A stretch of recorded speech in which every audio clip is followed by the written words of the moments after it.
evening. It is Sissy from Sissy's Cards and Crafts. Thank you for joining me. I am a Stampin' Up demonstrator, independent Stampin' Up demonstrator here in Ontario, Canada. So anybody, of course, can watch these videos. If you are Canadian and you would like to place an order or join my team, then please let me know. Send me a message. But it is October. Oh my goodness. I think it is October 10th, isn't it? 9th? Man, I think I'd remember the dates. Can't remember that. So anyway, it is, yeah, we're going to say it's the 9th or 10th anyway. All right, so what we're going to do is we're going to do another fall card, and I've used this autumn leaves stamp set for the last 3 videos that I've done. I really like it. I think it's beautiful. I like especially combining some gold with it. But I wanted to show, this is more about the technique. And I thought this pattern worked well with this. So what we have here is, again, that other fall card. I've used this same, one of the banner dies with the same stamp that says "With a Grateful Heart." I've used some copper clay ribbon here. It is discontinued, but we will tackle that when we get to that part of it. I've done a couple different things here. One is the masking, which we're going to talk about. 2 is we've done a little bit of background. It's not stamping. I've used a die to create a pattern in there. So just creating some depth that way. And I'll show you how that works. Usually in a set, there's going to be one die that can be like a background die or stamp. I shouldn't say a die because there can be either a stamp or a die. You might not get both. But what we're going to talk about is this masking technique here. And that's how I've done these flower or these leaves. And then I've also, with both the background leaves and this leaf, I've used a technique where we've used our blending brushes and we've blended the ink in and created basically a whole new color, some different shadings. So that's what we're going to do. So again, using this set, it comes, all of these are lovely stamps that come with it. And as I've shared before, I just keep everything all together. And this is a hodgepodge of all of my dies because there's quite a few dies and they're quite large with this set. So they're all stuck here on this magnetic sheet, but these are 2 separate things. This is the one die we'll be using to get that pattern in there. So let's get started. First off is what I've done is I've taken what's called masking paper, and it's thin paper, basically like a copyweight paper type paper, and it's sticky on the back, but it's not a really heavy duty tack. I actually tried to do it with the sticker paper, so I put a sticker sheet of sticker on the back of this cardstock, and I was going to use it. Well, I used another piece, but it was too sticky, so it wouldn't reposition, which really was not what I wanted. So there's a couple things with masking. One, we see masking where we will, if we're doing, we want to do a background and then a stamp that's in the forefront. So everything we're doing is stamping.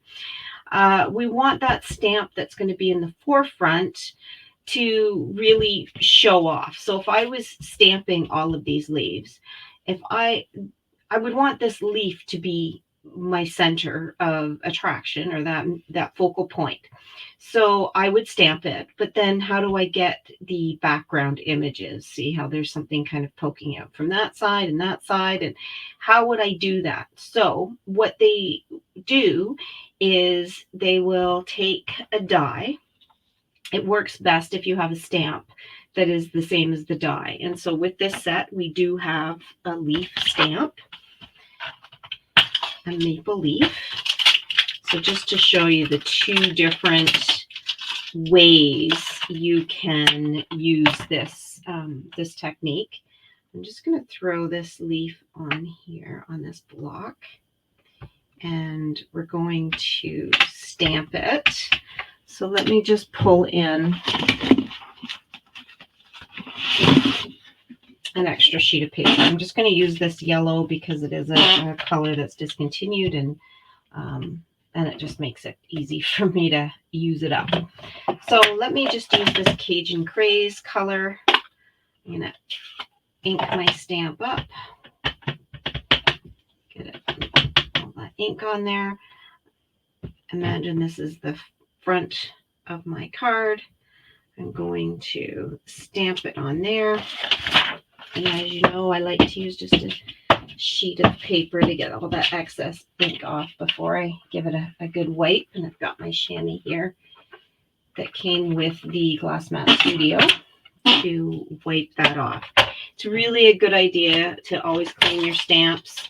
Remember, the red is going to stain them, or any reddish hue ink. But you don't want to, you want to wash them off with something good. And these chamois, so this one and the one that is for cleaning, same material, but apparently the cleaning one is just thicker. It's not as thin, but there's no lint on it. So if I use something like this cloth, which I use to wipe my glass or my hands up, there can be a lint off of that, even though it says it's not.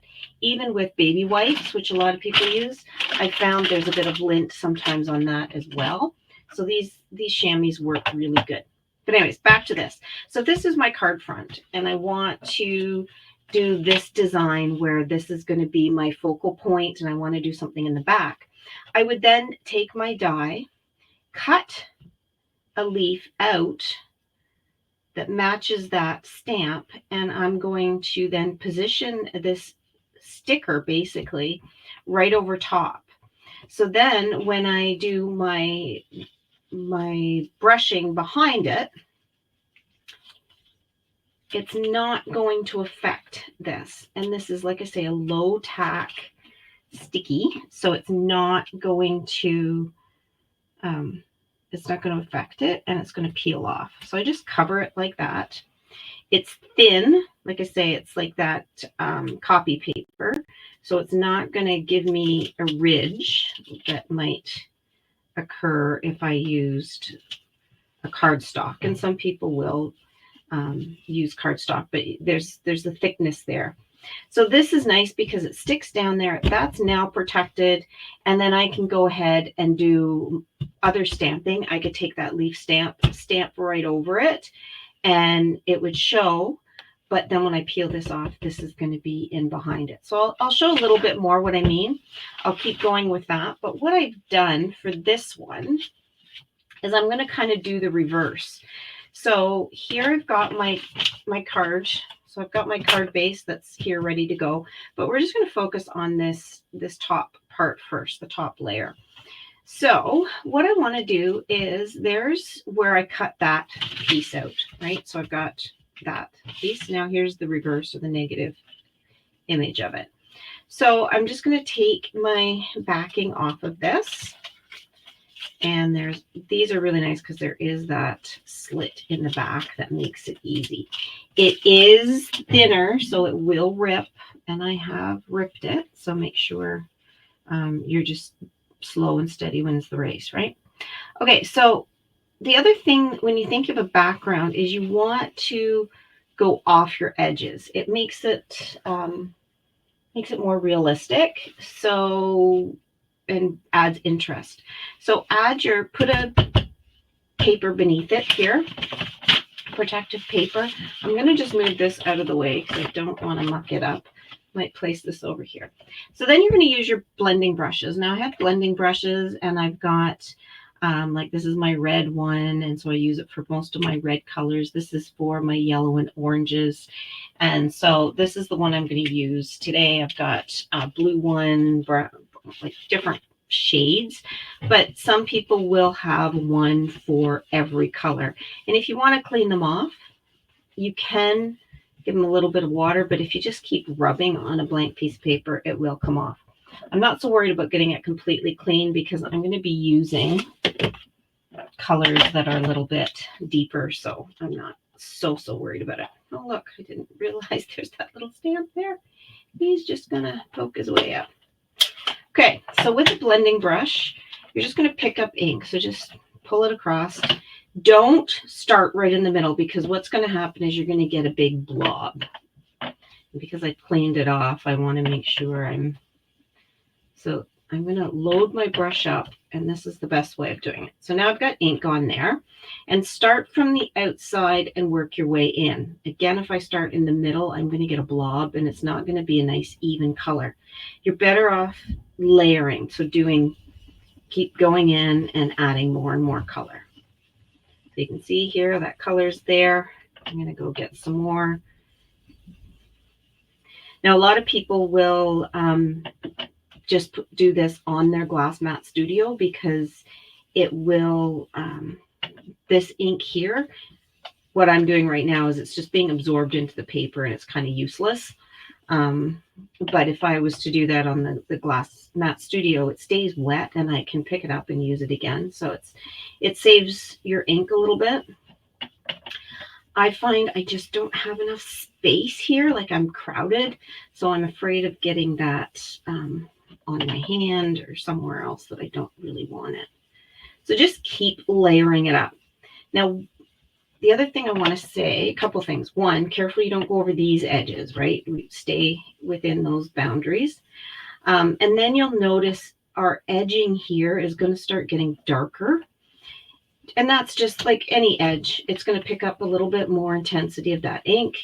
And I'm going to I've made this card front larger than what I need to. So I'm going to be able to cut it down, and then I'll get rid of those darker edges because they're not going to be everywhere along the card. If that's what you want it all along the edge, that's fine, but that's not quite what I want.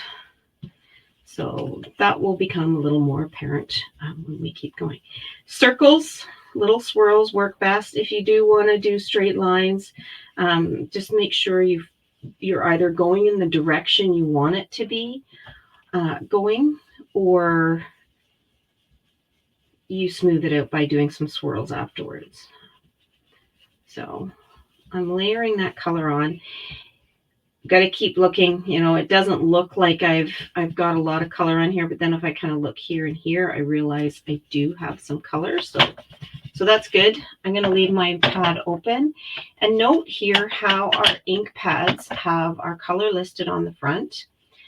There's stickers that come. So when you buy your ink pads, you get these stickers on the back, and that is one for this end, usually one for the other end. So when I've got it stuck in my shelf, my storage unit, I can see the color it is and read it. And then when you open it up, there's one that also goes in here. So now when I've got all of my ink pads open, I can see the color they are without having to really read it. I can, as they're sitting in front of me, see the edges here, but it's nice to be able to see what I've got. Okay, now I'm blending this, so I don't really need to clean that brush off. I'm just going to come in with that Cajun Craze, and I don't really want to hit the whole card. I just, a leaf isn't a solid color, especially these nice fall leaves. They've got some different depths and hues to them throughout the leaf.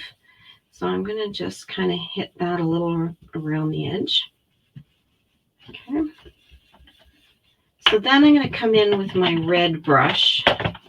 Because this is a really deep red, I do want to keep that a separate brush. And then I'm just going to go in where I'd like that red hue to be, where it's really, really red. And just give it some depth. Again, I can't stress enough.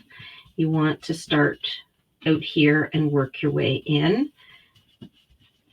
You will be very disappointed if you all of a sudden get a big blob in your card. You can you can blend it out a little bit, but not as much as you might think you can, and it can be disappointing.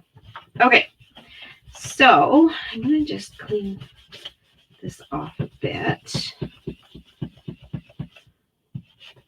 And I'm going to try picking up a little bit of the yellow. Let me glue brush. Ideally, you could have one of these brushes for every color you've got. And some people do, which, you know, that is the dream. Okay, so I'm going to just add a little bit of yellow here where I can, just to kind of brighten it up. And that this is that Cajun Craze color. Okay. So there we go. I'm going to do that. And now just to kind of come back to this to give you a bit of an example of what this is going to look like, is I would come around and I'm just going to give, for this one, it's not going to necessarily be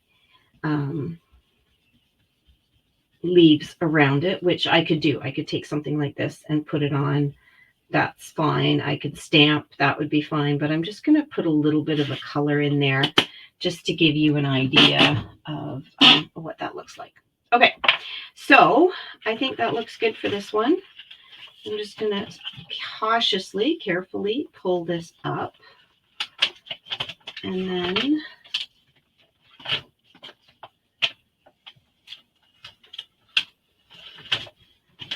I'm going to pull it off my cardstock. See how easily it peels, but really, truly go carefully.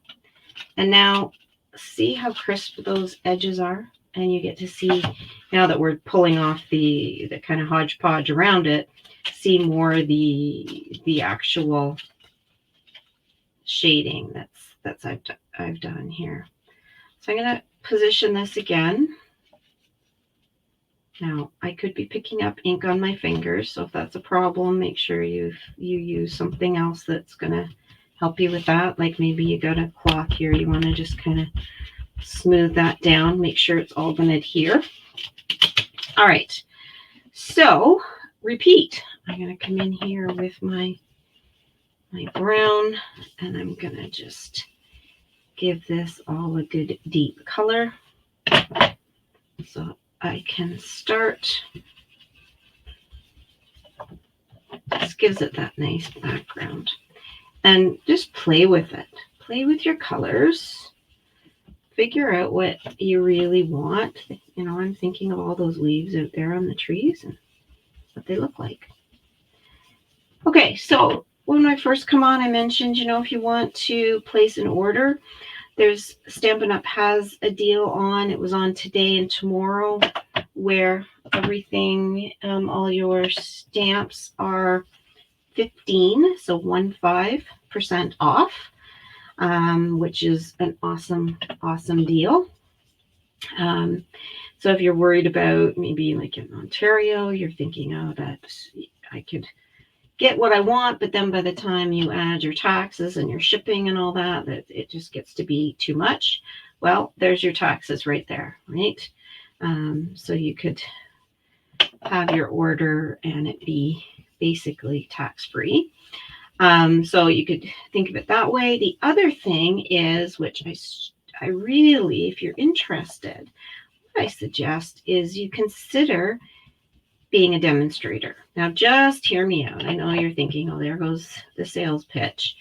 Well, with Stampin' Up, so I'm also a demonstrator with Pampered Chef, which I enjoy. I think, you know, it's a great product, and I use it and I believe in it. But you have to sell. To remain a demonstrator, you have to sell the product. Stampin' Up, you don't.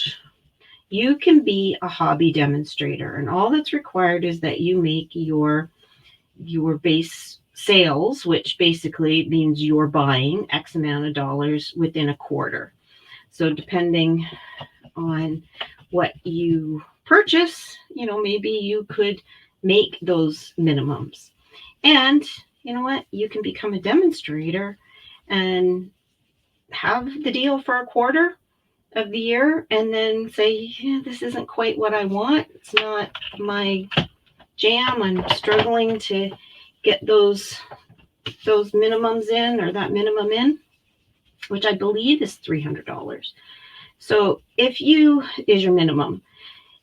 And so if you can't do that, then you let it go and you no longer get access to being a demonstrator. But that's what we call a hobby demonstrator. And the benefit of that is you get the deals. You also get the specials, which are, they let us know a couple,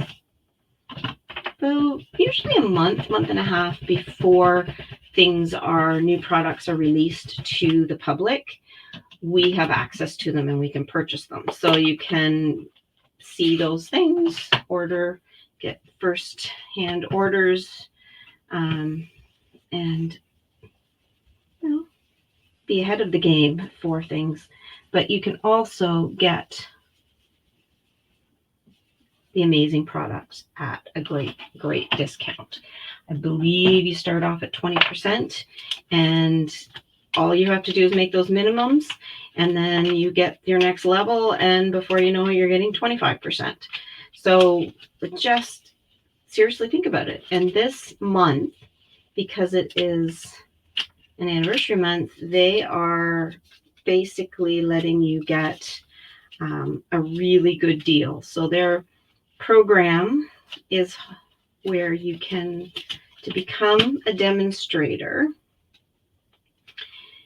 normally I believe it is, you pay $135 and you can pick $160 worth of product. So you get basically $35 worth of product, I believe, for free.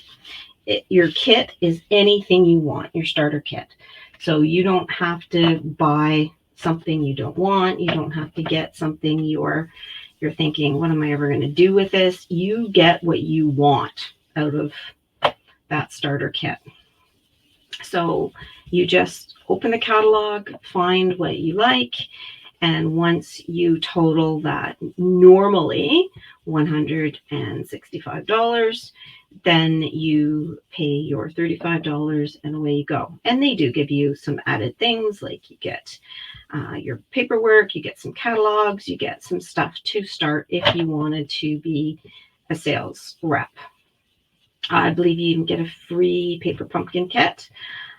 So it's really a good way to get into this. And maybe after a couple months you'll decide you want to try selling it. Or like I've found people, just if you are listed as a demonstrator on the Stampin' Up's website, you might just have a sale come in one day because a neighbor down the road that you aren't familiar with says, I like Stampin' Up, I want to place an order, and here's a rep in my area, so I'll give them the sale. So that's how I made my first sale, which I thought was really awesome. And so maybe that's what you want to do. And this month they are allowing you to get, I believe, $200 worth of product.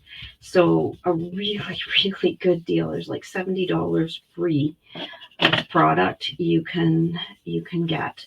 And then once you have access to that, you can get on board and get all sorts of good stuff when it's released. I'm just going to come back over here and just add a bit of this brown here to deepen this color so we can really see how that stands out and the effects of that when I unmask it. Okay, so you can see what I'm doing here. Basically the same thing, getting these colors in. So yeah, demonstrator, if you want to become a demonstrator, just check out my Facebook page, which is Sissy's Cards and Crafts, probably how you found this video, and sign up. And if it's not the month of October 2024 when you're watching this video, check what the prices are. It probably is going to be very, very similar, but you can definitely join, and then you have access to all the great products. And if the first comment is, oh, it's so expensive, honestly, do some online shopping and see what other stores are charging. Now, that said, don't just go to Amazon and start looking, or Temu, or whatever you look at, because I will tell you right now, they just don't have the quality that Stampin' has. You will get an inferior product that you're not happy with. And some of their product even looks exactly like the Stampin' Up! Product, which I can tell you right now, that's been stolen. Somebody has stolen that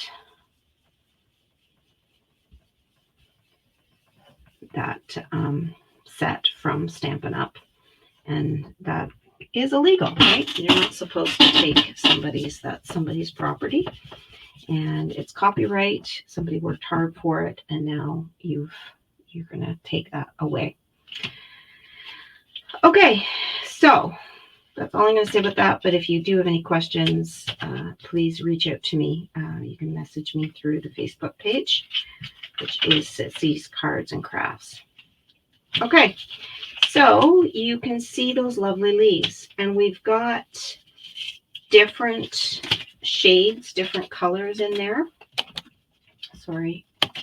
All right, and then for this one here, just again, give it a little bit of color around here, just so I can show you what I'm kind of referring to, how this would work.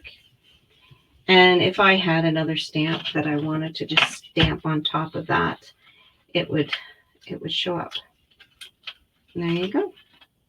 Now, I didn't spend 100% matching that up, so kind of my bad, but you can line that up and center it better. But that does give it a little bit more depth as well, with that as the background. Okay, so here's my card. Now, I'm also going to just take a little bit and kind of get these edges. So the first thing I want to do is, I've got the one thing Stampin' Up! Doesn't have is metallic ink. So I did pick up a little bit of a gold metallic ink, and I'm just going to hit the center of these with this. It's not real vibrant. It's just a little bit of a sheen is all it is. But, you know, I've had it. It's in my stash, so I'm just going to throw it on there. I think it just adds a little bit to what I want to do. There we go. All right.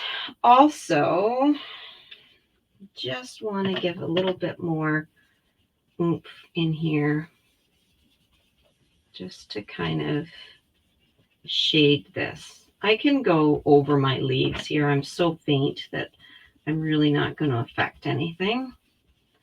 But I just want to kind of give a bit of a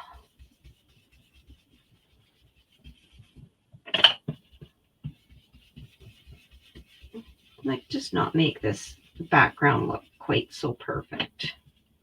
A little bit of depth. Really is all about the shading and the layering in doing cards for me. I know I keep saying it, but I just feel it really does add so much to just give a little bit there like that. Just do a little bit of this Cajun craze just to kind of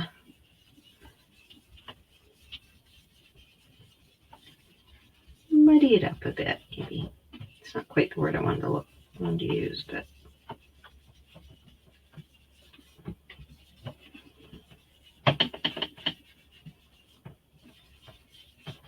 all right. So there is my background. Thoughts? Oh, I just put my fingers in the wrong end. You want to go in this end, otherwise you get ink on your fingertips. Make sure you get your ink pads closed so they snap down. You don't want to have them dry out on you. And like I said, use the right edge. Otherwise, you end up getting your fingers all mucky. And so that is part of the reason why these baby wipes are here, to help me because I don't want that ink getting all over my cards. Like, look, there's a good amount of ink there that if I don't take care of right now, guess what's going to end up on my card?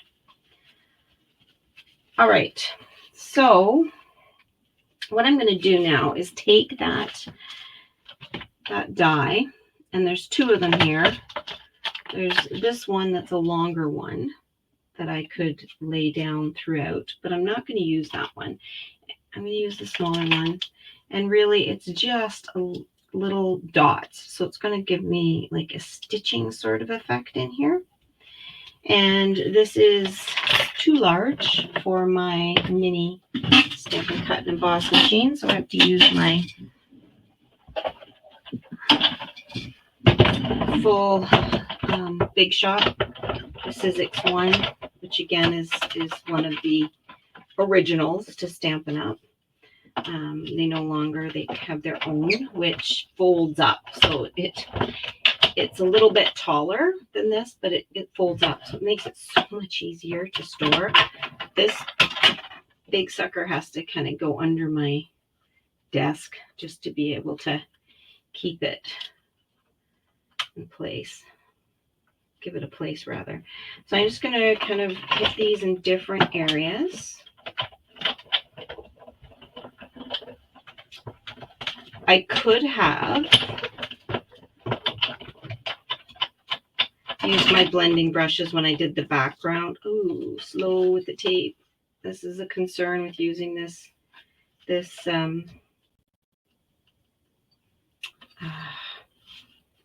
paper tape, is sometimes it does stick to cardstock and then it's going to peel your picture back, which it just did there on my card. So that's a little bit distressing, but I'm going to place a ribbon, and I think that ribbon is just going to have to go right where that has been lifted. So you can see right here, I've kind of lifted it off. And it probably was not the brightest by putting it, taping it back down up here again. So slow and steady, pull it off so I don't peel off anything there. All right, so there we go. That just adds a little bit of definition as well. What I was going to say is, if I had done my brushing over this now, it would make those dots a little bit more defined, just because the ink is catching in the holes there. So that's another thought and option. Sometimes that's not what we want, so it's totally up to how you want to do your card. All right, so I've got my card base here. I'm going to fold it, and it's that typical or the usual, I believe, A2 size, which is taking that 8.5 by 11 and cutting it in half at 5.5, so the long edge, I'm cutting at 5.5, and then scoring in the middle at 4.25. So this is pretty much the same size as the front. It's a little bit narrower, but I'm going to trim off some edges because there is that darker edge there, and here and here and there. Again, if that's something you like, no worries, just leave it. I do want to just take it off a little bit. So usually you're going to do 4 1/8. So that's basically what I've got. And then 5, and this is 5.5 lengthwise. So I just want to take a little bit off here as well. And I'm going to make that 5. So I'm bringing it just a little bit smaller there.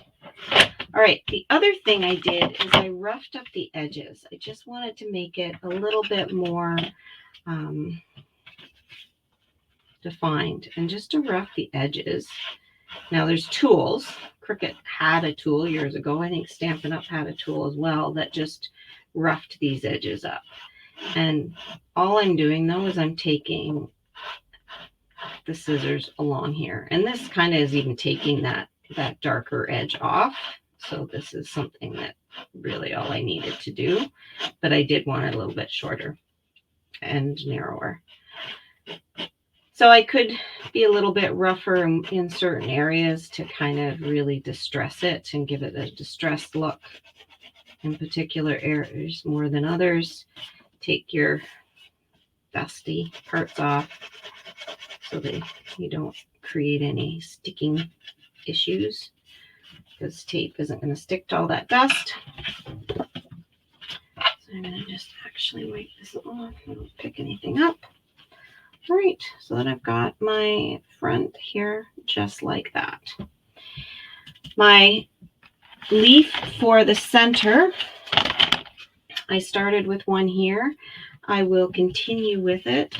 And really, I did just the same. I do want to get those darker edges on there though. And here I just put all my ink away and I didn't need to. I needed to keep it out. And I have pulled in a much like that yellow color, so it's already starting off with a deeper tone than what my base was. And you can see there I just kind of didn't run my brush off far enough in advance, and I got a smudge that's gonna take a little bit to come out, or one of those heavier ink areas, I guess I should say. So with, again, this yellowy,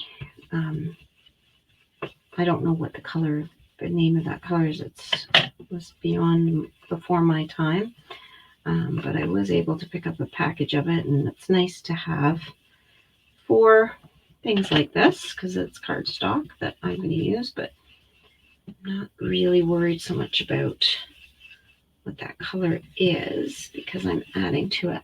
Okay, so there is, and just so you know, that's that pecan pie. I'm going to pull in that Cajun Craze. I really like this color. I think it is one of my favorites. I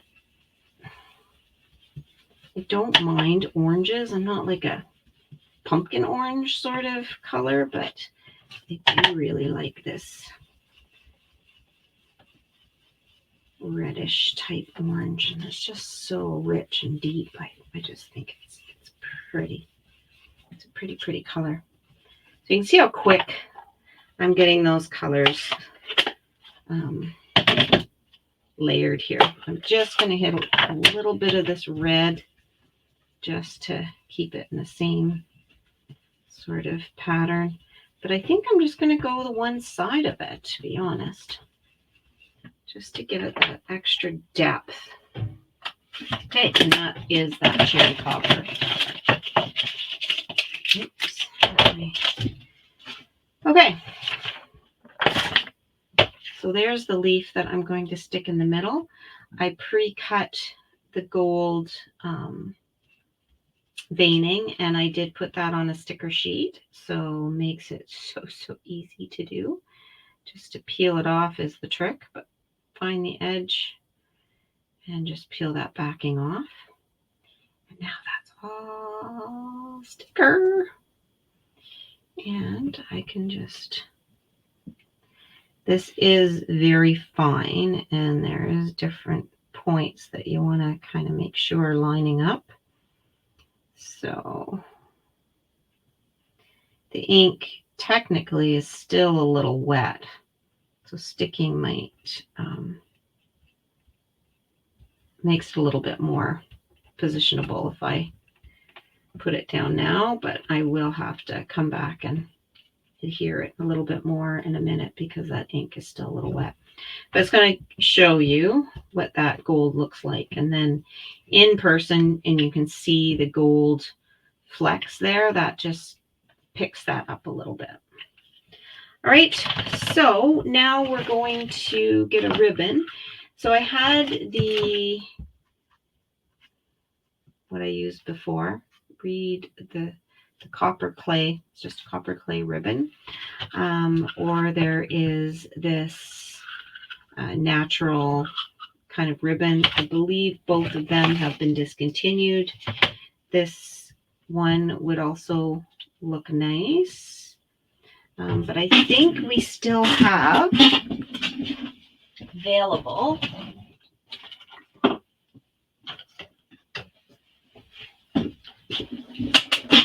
If it's not in the catalog as a regular item, it might be in the clearance. So that's always a place to look too, right? If you're interested, go to the clearance section because there's some great ribbon there. And then there's this wavy trim. That also would look nice, but I think it's just going to blend too much into my background. So I'm not going to use that. Same with this. I personally feel that's a little too light as well. So I'm going to just stick with this copper clay. There was also, now that I'm thinking of it, another gold one. I do believe this one is discontinued. And I really liked this one, but then when I start putting this other gold on top, I kind of felt those metallics didn't quite match in my mind. So I opted to not do that either. But these are released. There's our core ones, so there's going to be the main ones that go with the colors,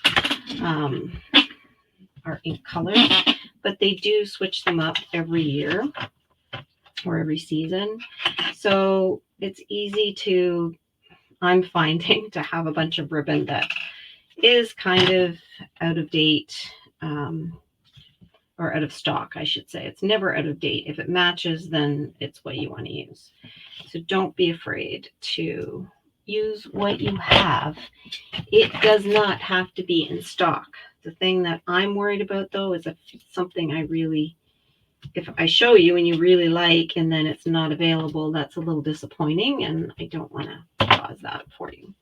So I'm using this tear and tape at the back, and it's just simply what it says. It's tear and tape. It's double-sided tape. It's very thin. It works like a charm. It is great for doing this with ribbons. And what you want to do is just put it on the back.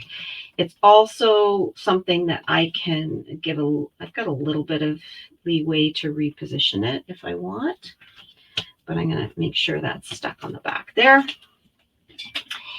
And then I'm going to just use some double-sided tape.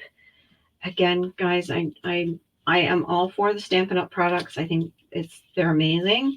But for something like this, I just soon have this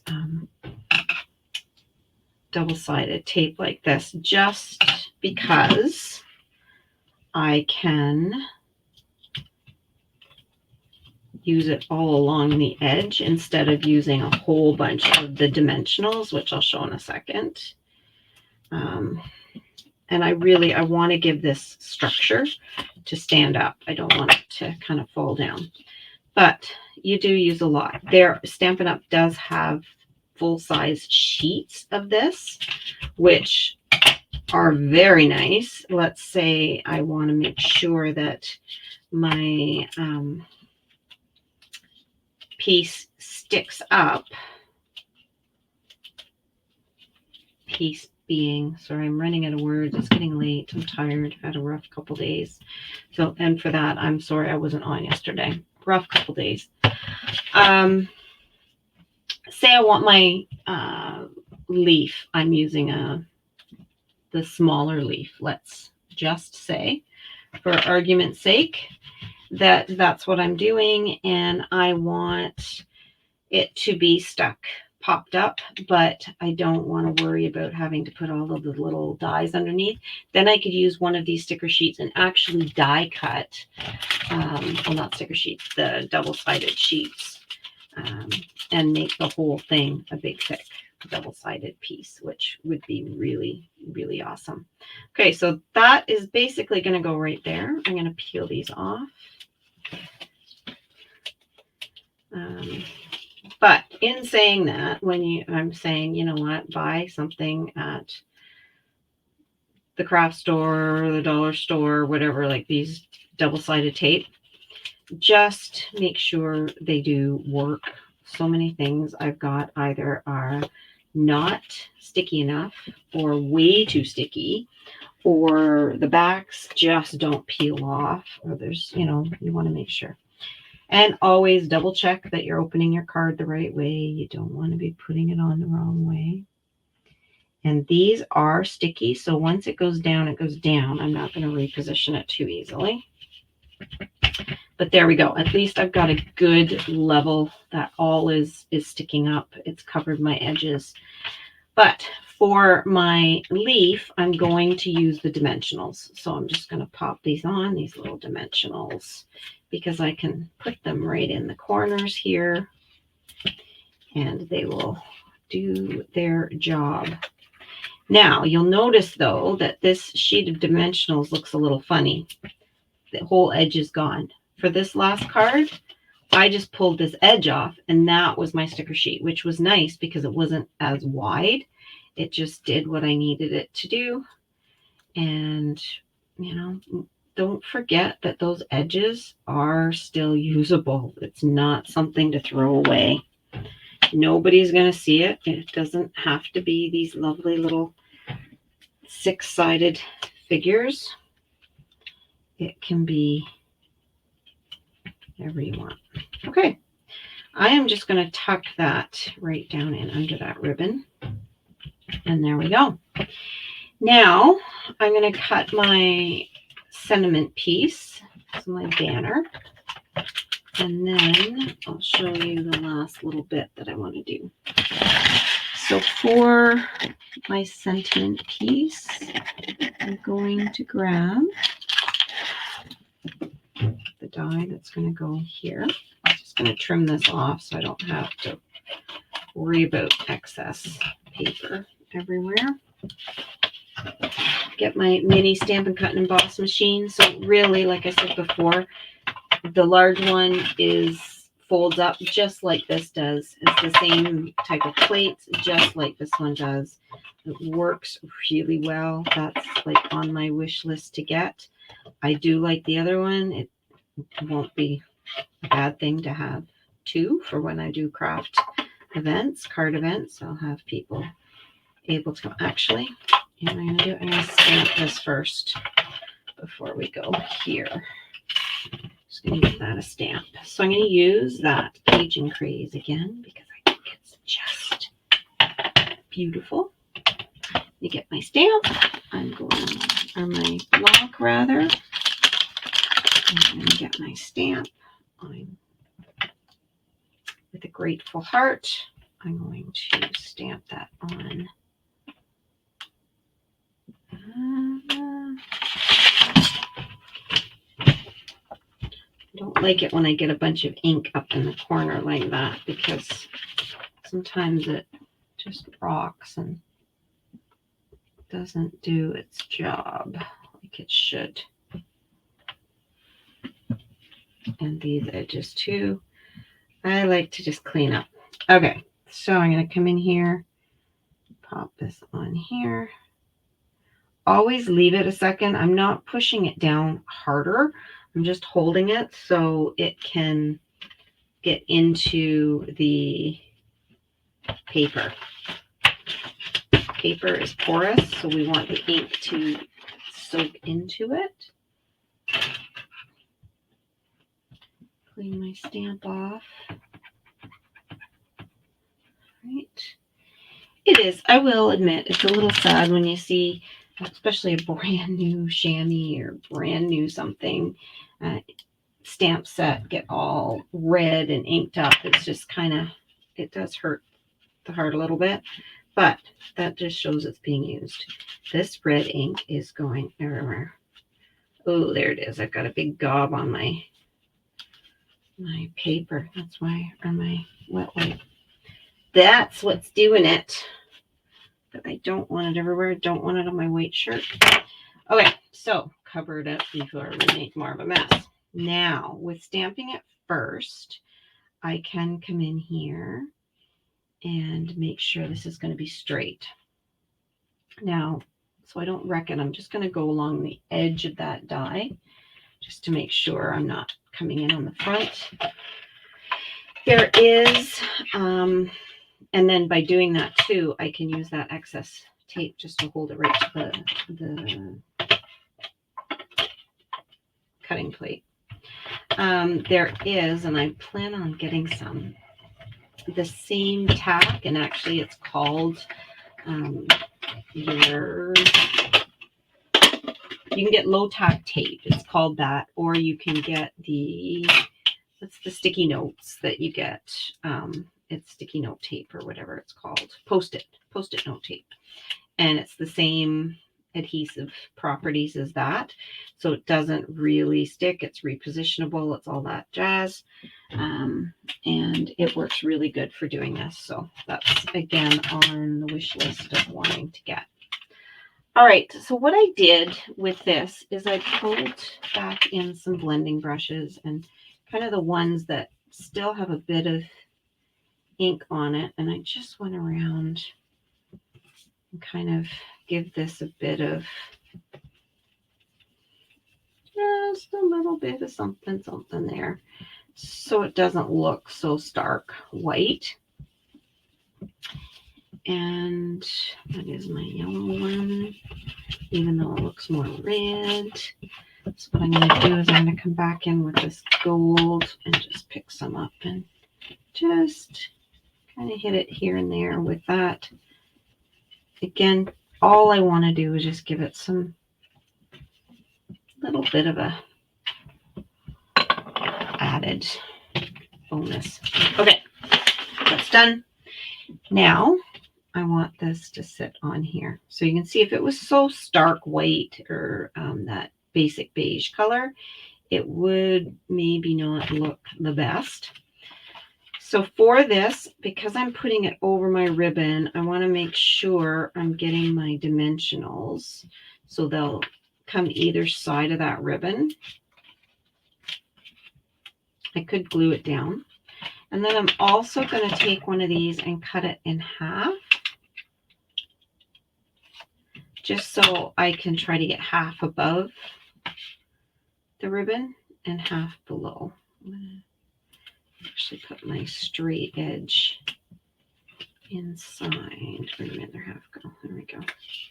If you cut it while it's on the paper without peeling either ends off, it's better for your scissors. Your scissors will get very sticky, and that's one of the negatives of the rolled double-sided tape, is you have to unroll it. So one side is the sticky, the glue is going to come in to contact with your scissors, and that is not good for your scissors.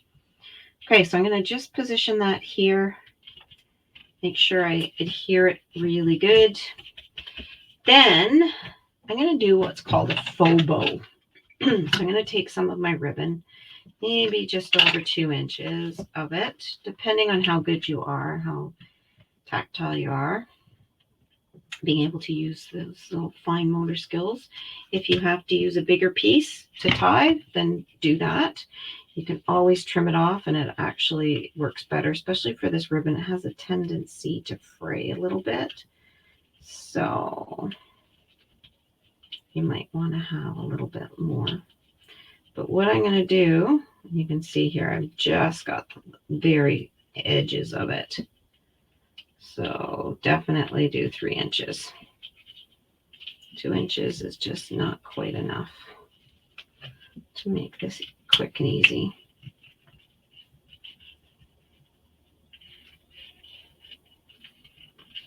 Yeah, I'm gonna do larger piece. But this is really not creating a bow per se. It's creating an illusion of a bow.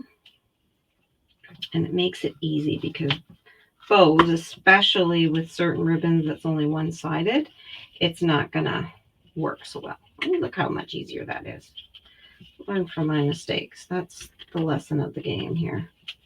The name of the game. All right. And then I can just trim these edges off. I tried to save those edges, but you know, that's not what you should do. And if you cut them on a little bit of an angle, even better. There we go. Bring out the jewels, the bling, the glimmer, the the things to add to it. There's all sorts of different ones I've got here. I believe these are the ones that actually came with this set last season. I don't know if they're still in, but these are adhesive back speckled dots. I'm going to use them. And oh my God, lots of putty coming out there. I didn't want all that putty coming out.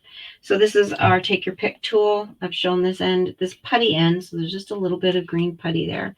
I can pick up these little dots and I can place them around. Makes it easy on the fingers. And you want odd numbers.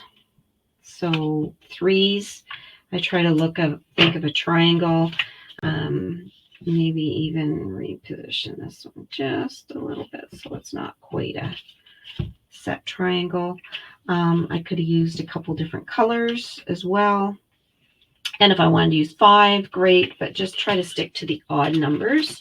That'll work a little bit nicer. There's all sorts of different jewels and gems in the catalog. This is one of the ones that I got is pecan and clear ribboned adhesive back dots. And there's the clear and pecan colored. I don't know if you can see in there, probably not because the light is shining there, but there's like a little thread in there that gives it just a little bit more of a shimmer effect, which is really nice. Okay, so there is how you do kind of the masking technique. We've also kind of done a little bit of background stuff, but it does give you a good idea of how to utilize some of that masking paper. If you want to use the sticker paper, so you're going to just take a piece of cardstock or even copy paper and put a sticker paper on the back. What I suggest is peel that off and then stick it to your clothes a few times just to reduce the tackiness of it so that you'll be able to reposition and not lose not pull your card front off. But that's what we've got for now. I, of course, will put a piece of white paper in here with a place to write my sentiments. I'll probably use sentiments that come with this, like I've got with a grateful heart. I'm thankful today and every day, maybe, or I'm thankful to have you as a friend, or I'm thankful for all you do, or with the grateful heart. Autumn brings us a change that can be beautiful. Whatever you want to do. If you have another set of stamps that's that you would use, then do it. If you want to just write something in there, do that. But I will need to put a lighter piece of paper here, and I could add anything I want, either some other embellishments, do a masking technique in there. But is a good way of making each card very unique and individualized. All right, thank you for joining me. Please like this page. Let me know that you've been here, that you're following me.